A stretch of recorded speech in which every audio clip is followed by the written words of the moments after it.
دونالد ترامپ لفلوريدا گوت او صادي سات راسته د دربار ایرشا لبرلین و کشتنا بالوز روسیا لترکیه. ایریش لسر مروواتی هاتیه چیکرن و دوی او یک بیراوستانده. ترامپ د کمپینا سرکاتی خود گوتی بکو دوی امریکا حاطنا پنابین سوری راوستینه. روژا چهارشنبه کمک حملاتین آلمانیا کمبون او سیاست و حکومت آلمانیا یا د دربار پنابران ده پروتستو کرن. وان د چروکن خود گوتن توتش نکارم پارچه بکه. دستلادارن آلمانی 24 ساله آنیس آمری اوی که حملاتی تونوسی و گماندار سرکت دبینن. او کسی جابه د دربار اوی ده بده پولیسان یه به 100,000 یورو به خلات کرن. دزگرین فدرالی وی کسی یوک ایرشگر ناو دیکن. او ناسنامه وی لواسطای هاتیه دیتن.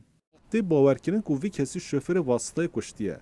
و پشتیوه به وی واسطه ایرش لسر بازار کریسمس پکانیه. نها هزا اولکاری آلمانیا ده سرانسر ولادار لیکولینان بو گرتنا وی کسی دکن. او وکیت زانو که ملیتان او کسی پشگیری دادن گروبین تونروی اسلامی و دمک درش ایرشان لسر کومن مروان دکن. اوین که جبو پیروزکرنا روژن اولین تیم با هف.